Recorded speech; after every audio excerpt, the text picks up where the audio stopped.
तो कोचिंग के समस्त छात्र छात्राओं, आपका इस YouTube चैनल में स्वागत है। और आज इस वीडियो के माध्यम से हम आपको संस्कृत प्रत्यय का भाग 2 पढ़ाएंगे, जिसमें आप देखेंगे कि तद्धित प्रत्यय है। यानी इस वीडियो के माध्यम से, ऑनलाइन क्लासेस के माध्यम से हम लोग प्रत्यय का सेकंड पार्ट पढ़ेंगे, जिसमें तद्धित प्रत्यय है। यानी संस्कृत का ये तद्धित प्रत्यय पढ़ना है।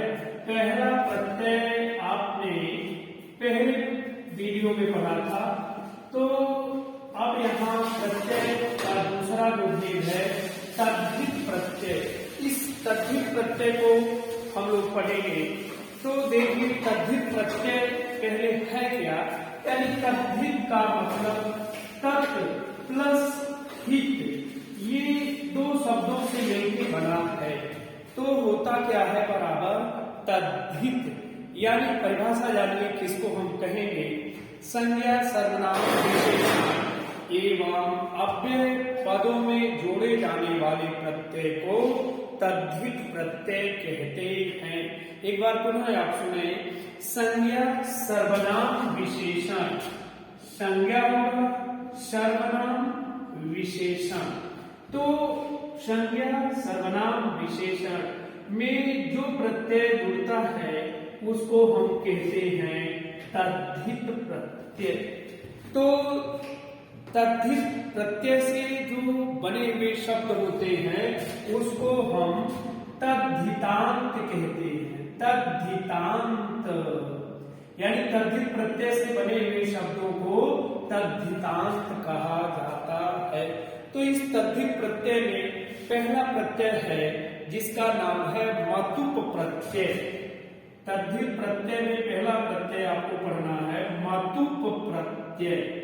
देखिए, संस्कृत का ये प्रत्यय है। और सबसे पहले आप जानिए कि मतुप प्रत्यय है।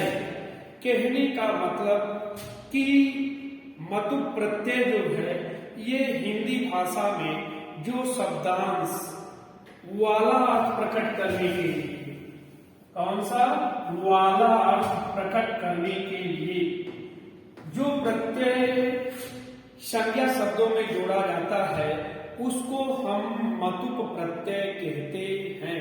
कहने का मतलब वाला अर्थ प्रकट करने के लिए संज्ञा शब्दों में जो प्रत्यय जोड़ा जाता है उसे मतुप प्रत्यय कहा जाता है। अब इसमें आप देखेंगे कि पुल्लिंग में मान और वान शेष रहता है। समझिए, पुल्लिंग शब्द जो होगा उसमें मान और वान ये दो शेष रहेंगे। फिर पुल्लिंग के बाद जो शब्द आएगा स्त्रीलिंग, वहां मति और वति शेष रहेगा। स्त्रीलिंग में आप देखेंगे मति और वति, क्या क्या, मति वति, ये दो शेष रहेंगे। एक और आपका बच जाता है नपुंसक लिंग। नपुंसक लिंग में मत और वत शेष रहता है। नपुंसक लिंग, नपुंसक लिंग में मत व वत ये दो शेष रहेंगे। मत वत। ध्यान से आप देखें कि ये जो तद्धित प्रत्यय है यानी संज्ञा शब्दों में वाला प्रकट करने के लिए जोड़ा जाता है। और इसमें जो पुल्लिंग शब्द होगा कहीं मान और वान शेष होगा। स्त्रीलिंग शब्द जो होंगे उसमें मति और वति शेष रहेगा। नपुंसक लिंग जो होगा मत और वत शेष रहता है। उदाहरण के लिए आप देखें, जैसे होगा शब्द, ये होगा आपका शब्द, फिर होगा प्रत्यय और उसके बाद आपका होगा तीनों जेंडर, पुल्लिंग, स्त्रीलिंग, नपुंसक लिंग। पुल्लिंग हो गया, स्त्रीलिंग हो गया और नपुंसक लिंग हो गया। पुल्लिंग, स्त्रीलिंग, नपुंसक लिंग। ध्यान से समझे तो आप भी कर ले जाएंगे। नपुंसक लिंग। तो छात्रों, अब आप देखिए कि हम शब्द में कैसे प्रत्यय जोड़ रहे हैं। जैसे हमारा शब्द है गो और इसमें हम मतु प्रत्यय जोड़ रहे हैं। शब्द है गो और इसमें प्रत्यय क्या जुड़ रहा है? मतु। अब जब पुल्लिंग शब्द बनेगा तो हमने कहा कभी मान कभी वान शेष रहेगा, तो यहाँ पुल्लिंग में शब्द बनेगा गोमान, गोमान। और जो स्त्रीलिंग होगा उसमें लिखा जाएगा गोमती और गोमती। और जो नपुंसक लिंग होगा यहाँ लिखाएगा गोमत, गोमत। अब देखिए इसका जो अर्थ आ रहा है वो वाला के अर्थ में आ रहा है। इसका अर्थ क्या निकला? गायों वाला। इसका अर्थ क्या निकला छात्रों? गायों वाला। अब आपने देखा प्रत्यय जुड़ने के बाद जो अर्थ निकल रहा है वो कैसा निकल रहा है? वाला अर्थ निकल रहा है। दूसरा, जैसे बुद्धि शब्द है, बुद्धि शब्द है, इस बुद्धि शब्द में हम मतु प्रत्यय जोड़ रहे हैं, मतु। अब शब्द देखिए क्या बन रहा है? जब हमने जोड़ा तो शब्द बना बुद्धिमान। शब्द हो गया पुल्लिंग में क्या? बुद्धिमान। अब स्त्रीलिंग में हो गया बुद्धिमती, बुद्धिमती स्त्रीलिंग बुद्धिमती। अब जो नपुंसक लिंग बचा उसमें हो गया बुद्धिमत। अब इसका अर्थ की जब बात आती है तो अर्थ निकल गया क्या? बुद्धि वाला। तीसरा देखिए कैसे जोड़ते हैं। जैसे स्त्री शब्द है, ये स्त्री शब्द है, इसमें हम मतु प्रत्यय जोड़ रहे हैं। स्त्री शब्द में मतु प्रत्यय जोड़ रहे हैं तो पुल्लिंग में हो गया श्रीमान। शब्द क्या निकला? श्रीमान। अब स्त्रीलिंग में जब हमने जोड़ा तो ये हो गया श्रीमती, श्रीमती। और नपुंसक लिंग में हो गया श्रीमत। ये क्या हो गया? श्री से इसमें मतु प्रत्यय हमने जोड़ा तो तीनों लिंगों में इसका शब्द ये बना। अब इसके अर्थ की बात आती है तो इसका अर्थ होता है श्री वाला। या रस शब्द है, इसमें देखिए कैसे जोड़ते हैं। रस शब्द है, इसमें मतु प्रत्यय जोड़ते हैं तो यहां देखिए जो शब्द बनता है वो शब्द हमारा हो गया रसवान, रसवान। और स्त्रीलिंग में हो गया रसवती। और यहाँ नपुंसक लिंग में हो गया रसमत, रसवत, रसवत। यानी इसकी हिंदी का हो गई रस वाला। तो छात्रों ये क्या है? ये आपका मतु प्रत्यय है और हमने आपको शब्दों में दिखा दिया कि ये मतु प्रत्यय किस प्रकार से जुड़ता है। तो याद रहे एक बार पुनः छात्रों कि पुल्लिंग में मान और वान जुड़ेगा, स्त्रीलिंग में मति और वती जुड़ेगा, नपुंसक लिंग में मत और वत जुड़ेगा। तो ये क्या हो गया आपका? मतुप प्रत्यय। उसके बाद दूसरे प्रत्यय का नाम है इन प्रत्यय। क्या है? इन प्रत्यय। यानी तद्धित प्रत्यय के अंतर्गत हम लोग अब दूसरा प्रत्यय देखेंगे जिसका नाम है इन प्रत्यय। छात्रों ध्यान से आप देखें और तब आप समझ पाएंगे और तब आप भी इसको निकाल पाएंगे। यानी तद्धित प्रत्यय के अंतर्गत दूसरा प्रत्यय है जिसका नाम है इन प्रत्यय। इसमें देखिए क्या होगा, कैसे जुड़ेगी। इन प्रत्यय का मतलब इसमें इन शेष रहेगा। क्या शेष रहेगा?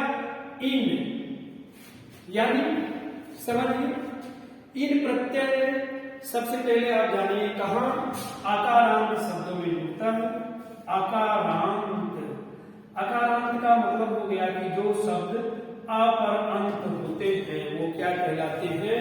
आकारांत। तो इन प्रत्यय आकारांत शब्दों में जुड़ता है और इसका है इसके है या इसमें है, इसका है, इसके है, इसका है, इसमें है, इसका है या इसमें है।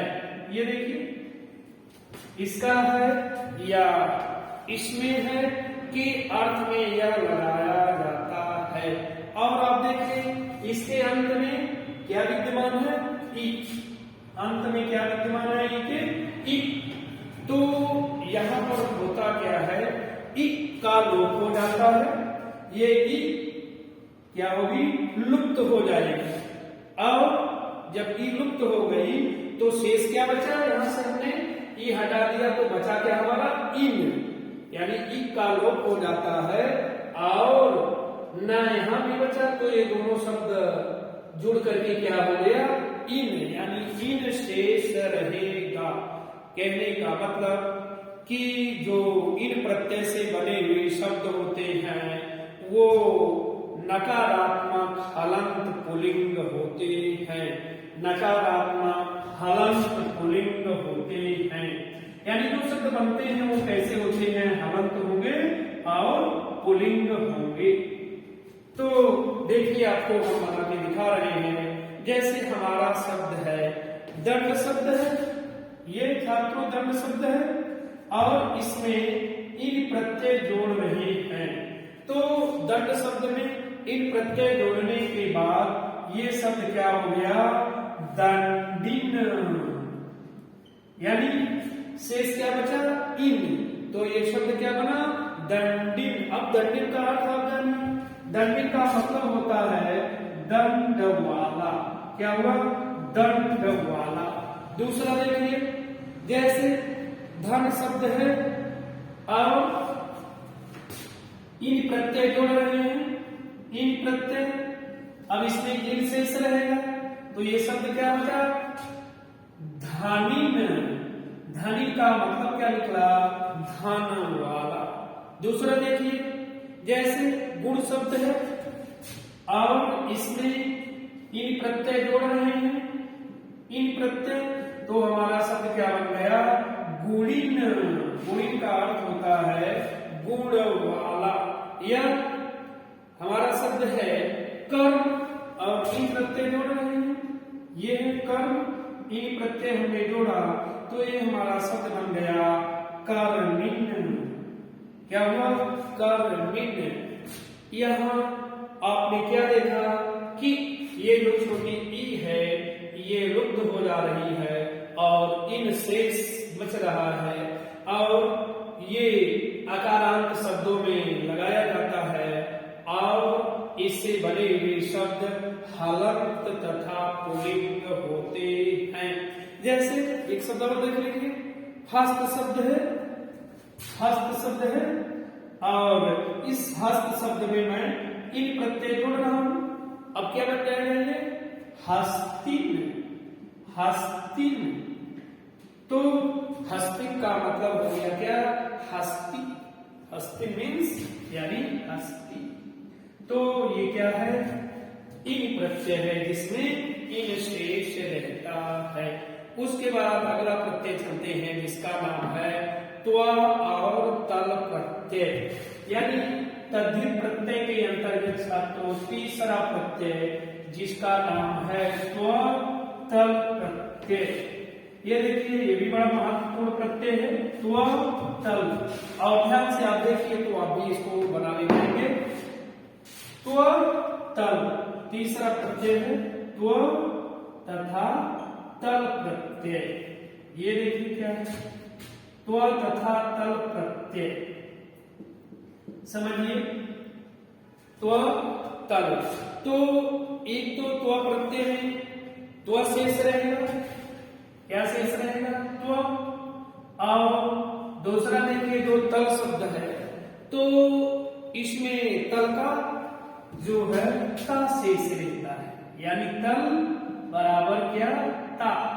क्या शेष रहेगा, ता। एक त्व में त्व शेष रहेगा, दूसरा जो है तल में ता शेष रहता है। देखिए कहने का मतलब इसका प्रयोग कहाँ किया जाता है, संज्ञा या विशेषण से चाहे संज्ञा हो चाहे विशेषण हो, उससे भाववाचक संज्ञा बनाने के लिए क्या करने के लिए, भाववाचक संज्ञा बनाने के लिए, किससे, संज्ञा या विशेषण से भाववाचक संज्ञा बनाने के लिए इसका प्रयोग किया जाता है। त्व और तल प्रत्यय का प्रयोग किया जाता है। अब इससे जो बने हुए शब्द आते हैं वो कहने का मतलब त्व जोड़ करके बनाया जाता है तो वो नपुंसक लिंग शब्द बनता है। जैसे शब्द आप देखिए, ये आपका होगा शब्द और ये होगा त्व प्रत्यांत, त्व प्रत्ययांत, और ये देखिए तल प्रत्ययांत, तल प्रत्ययांत शब्द। अब आप देखिए कैसे जोड़ा जा रहा है और किस प्रकार से शब्द का निर्माण हो रहा है। जैसे देव शब्द है, देव शब्द है, अब इसमें त्व प्रत्यय जब जुड़ रहा है तो शब्द बनेगा देवत्वम, देवत्वम। अब इसमें देव में जब हम तल प्रत्यय जोड़ रहे हैं तो हमने बताया इसमें क्या त शेष रहेगा, तो ये शब्द क्या हो जाएगा, देवता। और दूसरा देखिए आप, जैसे गो शब्द है, गो, अब इसमें जब हम त्व प्रत्यय जोड़ रहे हैं तो होगा गोत्वम, गोत्वम, और तल प्रत्यय जोड़ रहे हैं तो ता हो जाएगा, तो हमारा शब्द हो जाएगा गोता। क्या हो जाएगा, गोता। पुनः देखिए आगे, जैसे साध शब्द है, साध, ये क्या है, साध। अब त्व प्रत्यय जब हम जोड़ते हैं तो शब्द बनता है साधुत्वम, साधुत्वम, और तल प्रत्यय जब जोड़ते हैं तो ता बढ़ जाएगा, हो जाएगा क्या, साधुता। क्या शब्द हो गया, साधुता। एक और देख लीजिए, जैसे सुंदर शब्द है, सुंदर शब्द है, तो इसमें जब वो त्व प्रत्यय हम जोड़ रहे हैं तो शब्द बन रहा है सुंदरत्वम, सुंदरत्वम, और जब इसी में ता प्रत्यय जोड़ रहे हैं तो शब्द बन गया सुंदरता। ये आपका त्व और तल प्रत्यय है। उसके बाद एक और प्रत्यय जिसका नाम है ठक प्रत्यय। इसमें तद्धित प्रत्यय के अंतर्गत अगला प्रत्यय जिसका नाम है ठक प्रत्यय। ये देखिए ठक प्रत्यय कैसे जुड़ेगा और किस प्रकार से शब्द बनाएगा, ठक प्रत्यय। चौथा ठक, ठक प्रत्यय पहले तो आप जानिए कि ये संस्कृत का प्रत्यय है और इसमें आप देखेंगे कि इक शेष रहेगा। क्या शेष रहेगा, इक शेष रहेगा। ठक प्रत्यय में इक शेष रहता है, जानिए, यानी उसको पढ़ता है अथवा उसको जानता है, उसको पढ़ता है या उसको जानता है। क्या क्या, उसको पढ़ता है अथवा उसको जानता है, चाहे ये हो चाहे उसको जानता है, उसको पढ़ता है या उसको जानता है आदि शब्दों से ठक प्रत्यय का प्रयोग होता है और यह प्रत्यय आकारांत शब्दों के बाद संबंध अर्थ प्रकट करने के लिए जोड़ा जाता है। और ठक प्रत्यय का प्रयोग भाववाचक संज्ञा बनाने के लिए होता है, यानी जो शब्द इससे बनेगा भाववाचक संज्ञा होगा। यानी इसमें क्या होगा कि जब ठक प्रत्यय जुड़ता है तो यहां पर होता क्या है, क लुप्त हो जाएगा, ये आपका आधा का है, ये क्या होना है, लुप्त हो जाएगा और बच क्या रहा है, ठ। तो जब ठ बच रहा है तो इसमें होता क्या है कि ठ के स्थान पर इक आदेश हो जाता है। क्या? इक आदेश हो जाता है। ठ बराबर इक। तो अब यहाँ पर जब हम जोड़ते हैं तो इसके प्रथम स्वर में वृद्धि हो जाती है, यानी जो प्रथम स्वर होता है उसमें वृद्धि हो जाती है ठक प्रत्यय लगने के बाद। जैसे ये आ है तो आ बराबर क्या हो जाएगा? आ। वृद्धि होगी तो क्या बन जाएगा? अ। और वही ई है तो ई बराबर आय हो जाता है। और ऊ है तो ऊ बराबर आओ हो जाता है। यानी जो प्रथम स्वर होगा शब्द का उसमें वृद्धि हो जाती है। यानी आ बराबर आ, ई के स्थान पर अ और ऊ बराबर आओ हो जाता है। जैसे उदाहरण देखिए, जैसे ये शब्द है धर्म प्लस था। ये शब्द मैं आपको दिखा रहा हूं, धर्म प्लस था। तो हमने यहां बताया आपको कि इसमें इक शेष रहेगा, तो हमने बताया कि इसके प्रथम स्वर में वृद्धि हो जाती है ध। तो यहां ध है, अ है तो क्या हो जाएगा? धा पे आ की मात्रा हो जाएगी तो शब्द क्या बन जाएगा? धार्मिक। दोस्तों आप ये ध्यान देंगे कि जो इसका प्रथम स्वर है ये ध, यहाँ क्या हो जाएगा? अ के स्थान पर आ, यानी दीर्घ हो जाता है। तो ये शब्द क्या बन गया? धार्मिक। छात्रों ये क्वेश्चन आपके टेट में पूछा गया था। पूछा था धार्मिक में कौन सा प्रत्यय लगा है? तो आपका आंसर होगा छात्रों धार्मिक में ठक प्रत्यय लगा हुआ है। दूसरा देखिए, जैसे धन है प्लस ठक, धन धन प्लस ठक। अब ये शब्द क्या बन गया? धनिक, जिसका अर्थ क्या निकला? धन वाला। दूसरा देखिए, जैसे समाज शब्द है समाज, अब इसमें ठक प्रत्यय जोड़ा जा रहा है तो पहले स्वर में यहाँ वृद्धि होगी तो शब्द हो जाएगा क्या?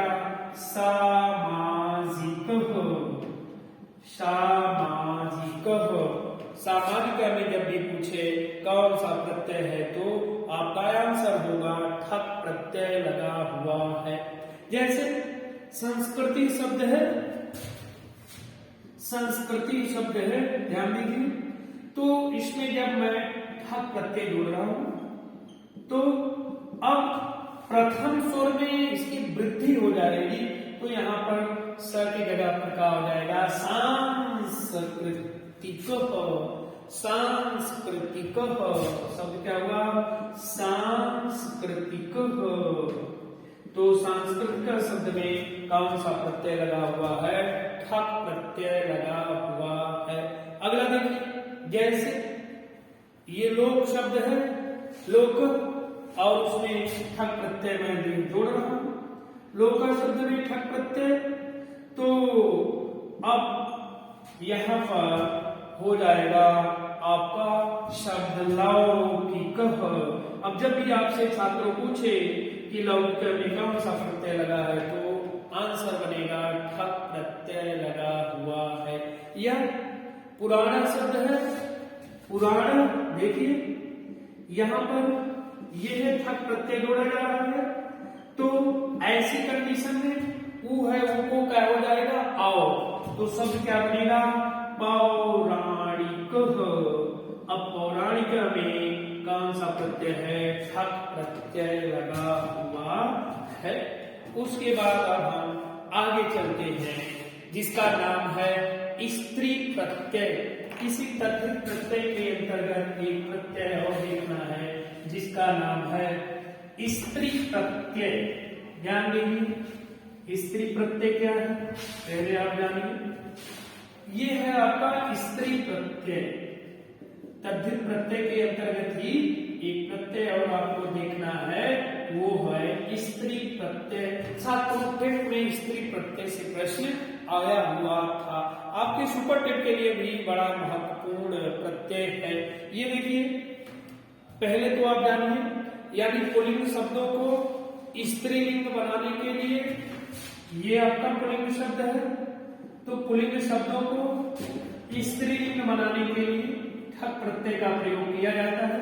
ये स्त्री प्रत्यय का, पुल्लिंग शब्दों को स्त्रीलिंग बनाने के लिए स्त्री प्रत्यय का प्रयोग किया जाता है। और देखिए, यानी जैसे इसमें आप देखेंगे कि स्त्री प्रत्यय के अंतर्गत टाप, चाप, डाप, ये है आपका टाप, चाप, डाप, ये कौन सा प्रत्यय है? स्त्री प्रत्यय है। टाप, चाप, डाप, डी, डेस, ये है आपका डी, डेस, ये क्या है? स्त्री प्रत्यय है। चाप, टाप, डाप, डी, डेस, ये स्त्री प्रत्यय है। तो अब इस स्त्री प्रत्यय में पहला प्रत्यय जिसका नाम है टाप प्रत्यय, टाप प्रत्यय। छात्रों ध्यान से आप देखिए, ये है आपका टाप प्रत्यय जो आपके टेट में पूछा हुआ था, यानी कब? टेट का जो एग्जाम हुआ था 2015, यूपी टेट 2015 में ये आपका टाप प्रत्यय पूछा हुआ था। और कौन सा पूछा हुआ था अभी वो भी मैं बताऊंगा आपको। तो सबसे पहले जानिए कि टाप प्रत्यय में है क्या? आ शेष रहता है, आ शेष रहता है। क्या शेष रहेगा छात्रों? आ। तो यह स्त्री प्रत्यय के अंतर्गत आता है। इसमें आपका ये आधा ट और आधा प, ये दोनों क्या होंगे? लुप्त हो जाएंगे। और इसके बाद बचा क्या? आधा ट और प जब निकाल लिया तो बचा क्या? आ शेष रहता है। टा प्रत्यय में आधा ट और आधे प का लोप हो जाता है और आ शेष रहता है। और आप देखेंगे कि टा प्रत्यांत जो शब्द होते हैं वो अकारांत स्त्रीलिंग होते हैं।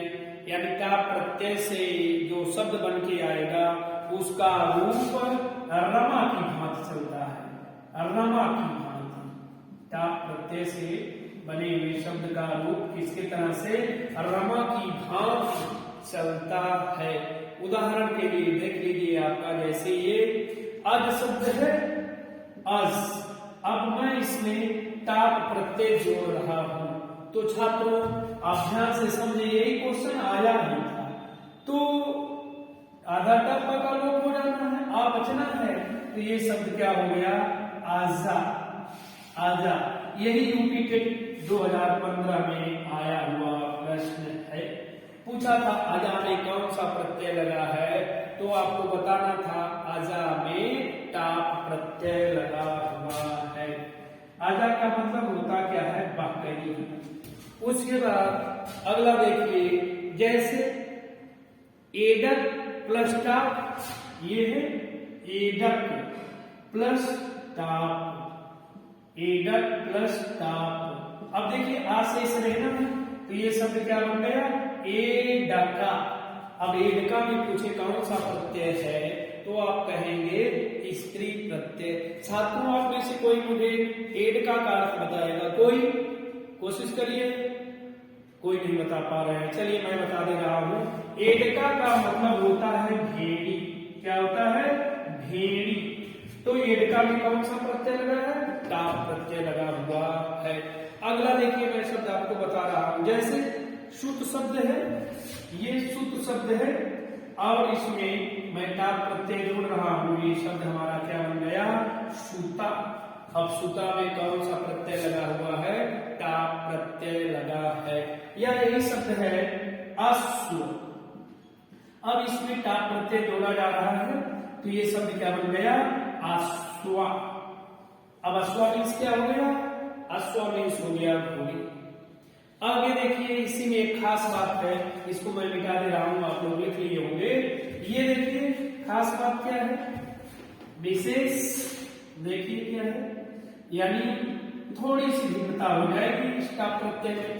क्या भिन्नता होगी कि टाप प्रत्यय जोड़ते समय अगर शब्द के अंत में क हो, शब्द के अंत में क्या हो, क, कहां, शब्द के अंत में क,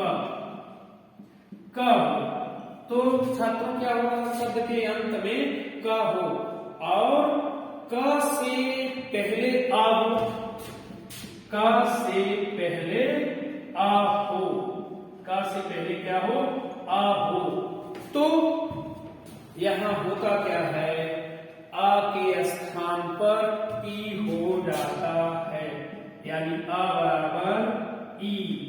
ये किसका नियम है, टाप प्रत्यय का नियम है। जैसे अब उदाहरण देख लीजिए, कारक शब्द है, कारक, और इसमें मैं टाप प्रत्यय जोड़ रहा हूं कारक, तो ये शब्द हो जाएगा कारिका, आ के स्थान पर ई, क्या हो गया, कारिका। अब कारिका में प्रत्यय पूछा कौन सा है, तो आपका आंसर होगा टाप प्रत्यय, या यही नाटक शब्द है। अब इसमें मैं टाप प्रत्यय जोड़ रहा हूं, अब ये क्या बन जाएगा, नाटिका। नाटिका का मतलब होता है क्या, छोटा नाटक। आगे देखिए, यही नायक शब्द है, नायक शब्द है, इसमें मैं टाप प्रत्यय जोड़ रहा हूं, अब ये शब्द हमारा क्या बन गया, नायिका। आगे स्थान पर क्या हो गया, ई। अब कहीं भी बात आती है कि नायिका में प्रत्यय, तो नायिका में प्रत्यय क्या है छात्रों, टाप प्रत्यय है। एक प्रत्यय और आपको जानना है, डीस प्रत्यय। देखिए छात्रों, स्त्री प्रत्यय के अंतर्गत दूसरा प्रत्यय जिसको हम दिखा रहे हैं, डीस प्रत्यय। संस्कृत का एक प्रत्यय ये भी है, डीस। देखिए क्या है, डीस प्रत्यय, समझिए ये कहां लगेगी, डीस प्रत्यय। इसमें होगा क्या कि बड़ी ई शेष रहेगी, देखिए ये बड़ी ई शेष रहेगी, यानी डीस प्रत्यय को आप समझिए, डीस प्रत्यय में ये जो अन्ना और श, ये है ना, अन्ना है और मूर्धन्य श है, ये ना और मूर्धन्य श, ये है आपका, ये दोनों क्या हो जाएंगे, लुप्त हो जाएंगे, यानी अन्ना आधा और ये आधा श, दोनों लुप्त हो जाएंगे, और शेष क्या बचेगा, ई शेष बचेगा, और डी प्रत्यांत, जो डी प्रत्यय से अंत होने वाला जो शब्द होगा वो होगा क्या, ईकारांत स्त्रीलिंग, यानी यहां बचा बड़ी, और इससे जो शब्द बनेगा वो कैसा होगा, ईकारांत, यानी जो ई पर समाप्त होगा बड़ी पर, ईकारांत स्त्रीलिंग शब्द होगा, इससे बना हुआ शब्द। अब आपको मैं दिखा रहा हूं कि जैसे हमारा ये शब्द है, नर्तक शब्द है, और इसी में हम डीस प्रत्यय जोड़ रहे हैं, देखिए ध्यान से। ये तो हमने यहां आपको बताया कि होता क्या है कि ई जो है ये आधा अन्ना और ये मूर्धन्य आधा सा दोनों लुप्त हो जाएंगे, और बड़ी शेष रहेगा, तो ये शब्द हमारा क्या बन गया छात्रों, नर्तकी। अब नर्तकी में पूछता है कौन सा प्रत्यय है, तो आपका आंसर होगा डीस प्रत्यय है। दूसरा उदाहरण देख लीजिए, जैसे खानक शब्द है, खानक, अब इसमें मैं डीस प्रत्यय जोड़ रहा हूं, तो ये शब्द क्या बन गया, खानकी। उसी प्रकार से अगला शब्द मैं दिखा रहा हूं, जैसे ये आपका है गौर शब्द है, इसमें डीस प्रत्यय जोड़ रहा हूं, गौर शब्द में डीस प्रत्यय। देखिए अब ये बड़ी शेष रहेगी, तो छात्रों शब्द क्या बन गया, गौरी। गौरी में कौन सा प्रत्यय है, डीस प्रत्यय लगा हुआ है। एक और देख लीजिए, जैसे ये चंद्रमुख शब्द है, चंद्रमुख। और इसमें मैं 20 प्रत्यय जोड़ रहा हूं, ये 20। तो जब ये 20 प्रत्यय जुड़ेगा तो बड़ी शेष रहना। अब ये शब्द क्या बन गया, चंद्रमुखी। तो इस चंद्रमुखी में क्या है, 20 प्रत्यय लगा हुआ है। तो छात्रों, इस वीडियो के माध्यम से हमने आपको तद्धित प्रत्यय जो संस्कृत का बचा हुआ था उसको पूरा करा दिया। और आपको अगर दिक्कत बनती है तो आप अपने कोचिंग संस्थान से संपर्क कर सकते हैं और आप इसको पुनः एक बार फिर देख लेंगे। कहीं दिक्कत बने दोबारा देख लेंगे तो आपका जो है शब्द क्लियर हो जाएगा। और इससे भी आपका टेट और सुपर टेट में प्रश्न आया हुआ है और आगे आने की संभावना भी है। तो छात्रों, आप परिश्रम से पढ़ेंगे, क्योंकि श्रमेव जयते, यानी परिश्रम की ही क्या होती है, विजय होती है। धन्यवाद।